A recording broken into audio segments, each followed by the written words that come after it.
Dit bin de Langwarderwielen, heeg uit de loftwei.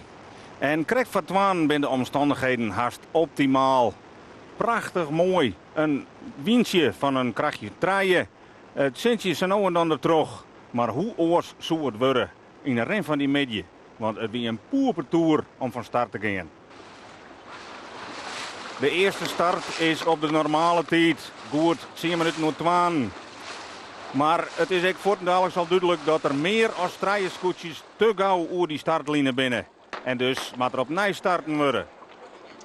En dan, er is een bui over de Marwest en die bui gaat alle wien opfretten. En de scootjes lezen als standbeelden in de mar. Ja, en dan kun je nog zo mooi op dit starten, dan komen ze gewoon net voort.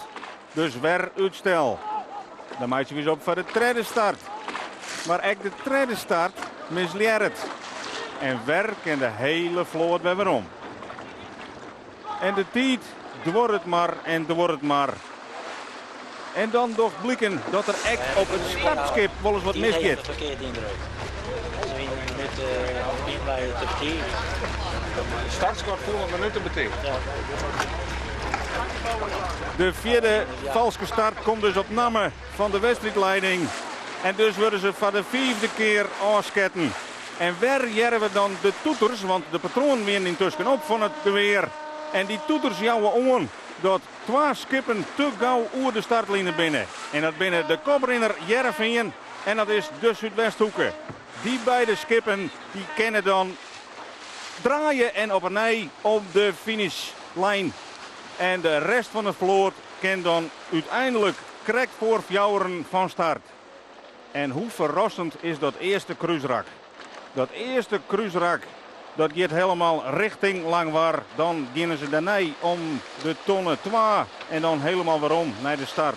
Maar het is Albert Visser van Drachten die het als allereerste om het tonnen komt. En die er dat daar jij er al net op ter hinne. Hij is er dus heel goed bij de start. Maar kinder dat volhouden. Op ter hinne master vanwege een protest de wedstrijd verlitten.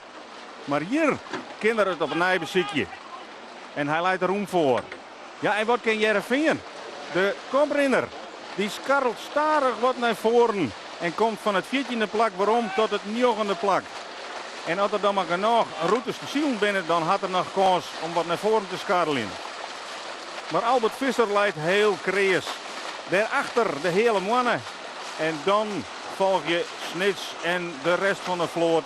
En al na 1 rak zullen we hele grote verschillen in afstand. Het blijft een prachtig gezicht. Al die scooters voor het lapje, alle keer op diezelfde tonnen aan. De vloot duwt wat in maar zelfs. Maar het is Albert Visser die maar steeds die koppositie heel krees in handen houdt.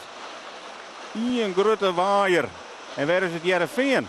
Ja, starig gewoon skarrelen ze een beetje naar voren. Het 8e plakje, het 7e plakje. Maar alles moet om diezelfde tonnen. En dat gaat het makkelijkst voor Albert Visser. Die had vrij zielen, die kan zijn eigen koers bepalen. Maar daarachter, daar begint de truwerij. En het wie maar krijgt welke kant je uitzeggen. De kant richting Langwaar, wie het stralend, zeg je de kant richting de Jouwerut. Daar weer de loft behoorlijk donker. Maar die buien, die zullen direct blijven. Dan de Zuidwesthoeken. En die had een fantastische manoeuvre. Die zocht 3 scooters voor hem in wat duwen. Prikt hem erboven. Krijgt de goede vlaag. En jullie worden Ljouwert en Jennewoord. Maar ik, Lodewijkmeter, in 1 slag passeert. Auke de Groot. Ja, een gelukje, dat mij ik wel eens even ha. Hij profiteert hier van het grote gat wat je valt bij die onderste tonnen. Maar de spanning voorin, want Albert Visser, kan hij die koppositie vasthouden?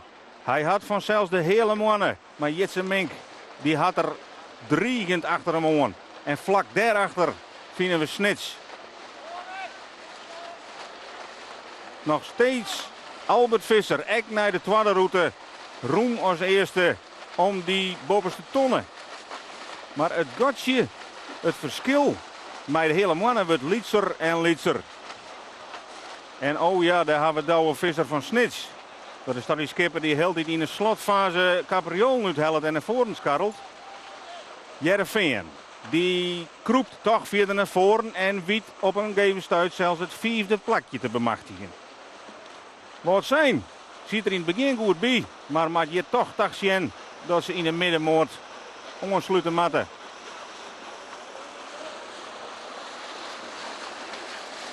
En wils Heerenveen dwaande is het gevecht met Bolzert onder te gaan, is het Albert Visser van Drachten, die het in de eindfase van de wedstrijd nog altijd koprenner is. Maar hij zocht de concurrentie naderin. En hoe lang is het nog? Daar hebben we de Snitser Pannen en die kent de bovenste tonnen met een heel mooi opzitterke precies on. Het scheelt hem 2 slagen.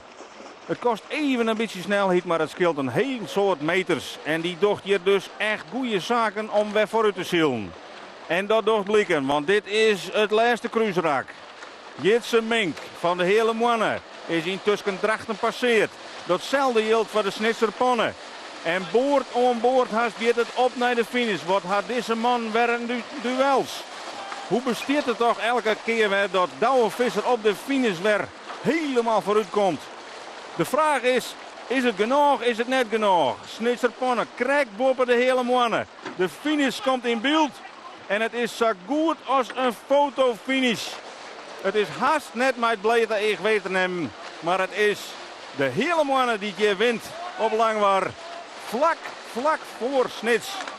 En ja, waar is dan de man van de wedstrijd? Albert Visser. Die zit vlak achter dit tweetal. En die zal toch heel blij wezen dat hij in elk geval dat derde plakje beethouden had. Maar dit weer een hele mooie finish. De hele mannen in, Snekerpan 2 en een kreeg derde plakje voor Albert Visser van Drachten. De uitslag zat hij is hier op Langwaar. Als eerste dus Drachten, maar Jitse Mink voor Snits en Drachten. Dan Bolzert, dan het Heerenveen, dan Grauw op plak 6. Dan het Langwaar, het Jennewoord, Ljouwert, De Lemmer, De Jouwer, Tolf, Woordzijn, Tretjenhuzum en laatste Auke de Groot, met Starum 14 punten. Dan het klassement. Ontnota. Onder leiding Pieter Brouwer nog altijd met Heerenveen 4,7. Dan Snits, Douwe Visser 8,9. Bolzert, Drachten, Grauw, Woordzijn, Ljouwert met Jappie Meter, Jennewoord, De Lemmer, De Jouwer, Langwaar, Drachten, Starum en met 50 punten Huzum, onderaan en dus 14e.